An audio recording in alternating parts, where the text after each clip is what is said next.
আবার ঘুরতে বেরিয়ে পড়েছি আমরা ট্রেন শিয়ালদা থেকে, তাই ব্যারাকপুরের ঘাট পেরিয়ে আমরা পৌঁছে যাব ব্যারাকপুর স্টেশন, সেখান থেকে শিয়ালদা স্টেশন। শিয়ালদা স্টেশনে একটু অপেক্ষা করতে করতেই চলে আসলো আমাদের ট্রেন। ট্রেনে করে আমরা রওনা দিলাম এনজেপির উদ্দেশ্যে। বেশ মজাতেই কাটলো একটা রাত। এনজেপিতে গাড়ি আমাদের জন্য অপেক্ষা করছিল, সেই গাড়িতে করেই আমরা এগিয়ে চললাম পেলিংয়ের উদ্দেশ্যে।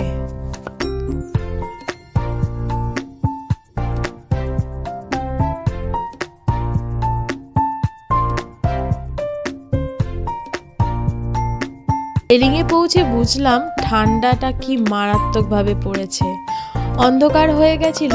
সামনের ব্যালকনি থেকে ছোট্ট ছোট্ট জোনাকির মতন লাইটগুলো এত ভালো লাগছিল বলার নয়।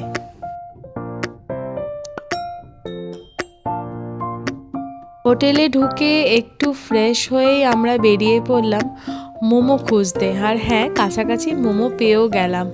মোমো খেয়ে ফিরে এলাম হোটেলে। পরদিন সকালে ব্যালকনি থেকে সামান্য দেখতে পেলাম কাঞ্চনজঙ্ঘাকে। ম্যাক্সিমামটাই মেঘে ঢেকেছিল। ব্রেকফাস্ট করে আমরা বেরিয়ে পড়লাম স্কাই ওয়াকের উদ্দেশ্যে। পরের ব্লগে থাকছে স্কাই ওয়াক এবং আরও বিভিন্ন জায়গায় ঘোরার কিছু ভিডিও।